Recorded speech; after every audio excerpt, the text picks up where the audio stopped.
今日はミッションエディターでトリガー機能を活用してミッション中に音楽を変更する方法を紹介します。オリジナルのミッションを作るときに今回お話しする内容をぜひご活用ください。それでは早速始めましょう。今回はミッション開始時に1つ目の音楽を流して時機がトリガーゾーンに入ったら2つ目の音楽が流れ敵機が起動するようにします。そしてその敵機を撃墜したら3つ目の音楽が流れるように設定していきます。まずはミッションエディターを開いて時機として F15C を敵機として MiG29A を配置します。 MiG29A はレートアクティベーションにチェックを入れてください。次にトリガーゾーンを設定します。このゾーンは音楽変更ポイントと名付けます。それでは時機がこのポイントに入ったら音楽が変わり、さらに MiG29A が起動するように設定し、 MiG29A を撃墜したら音楽が変わるように設定します。それでは音楽の開始設定を行っていきます。音楽ファイルは .wav または .ogg 形式で用意してください。まずはじめに時間経過で1つ目の音楽が開始されるように設定します。トリガーズのタイプは Once、 名前はミュージックスタートにします。コンディションズのタイプはタイムモアにしてセカンズは3にします。これでミッション開始3秒後からイベントが発生するようになります。そしてアクションズで流す音楽の設定を行います。アクションはサウンドトゥオールにします。そしてファイルのオープンを押して流す音楽を選択します。私は Saved Games DCS の下部にマイミッションフォルダを新規で作成し、さらにそこにサウンズフォルダを作成して音楽を .wav 形式で保存しておきました。流したい音楽をクリックして OK を押せば選択が完了します。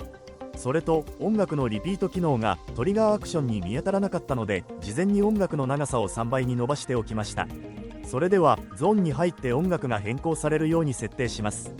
トリガーズのタイプは Once、 名前はミュージックチェンジ1にします。コンディションズのタイプは All of Coalition in Zone でコアリチオンはブルーにします。そしてゾーンは音楽変更ポイント、ユニットタイプはエアプレーンにします。これでブルーチームの飛行機が音楽変更ポイントに入るとイベントが発生するようになります。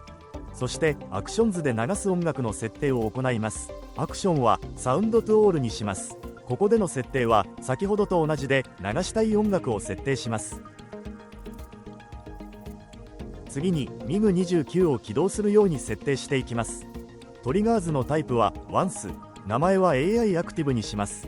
コンディションズのタイプは All of Coalition in Zone、 コアリチオンはブルー、ゾーンは音楽変更ポイントでユニットタイプはオールにします。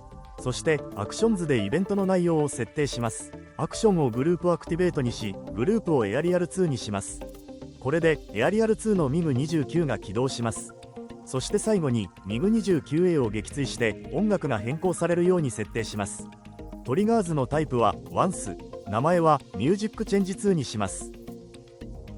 コンディションズのタイプはユニットデッドでユニットはエアリアル2-1にします。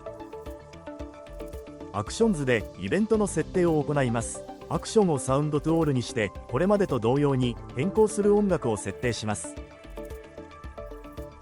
ここでオーディオ設定の調整について補足しておきます。ゲーム内のオプションズでオーディオ設定を調整します。ボリュームを調整してサウンドの大きさを、インコックピットを調整してコックピット内の環境音を、ワールドを調整してジェットの排気音などを調整できます。それでは設定が完了したのでミッションを開始します。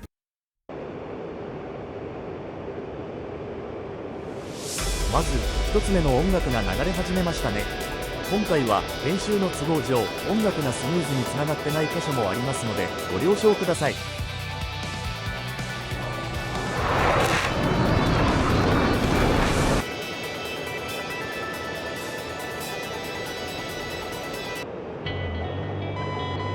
敵機が出現し音楽も変わりました。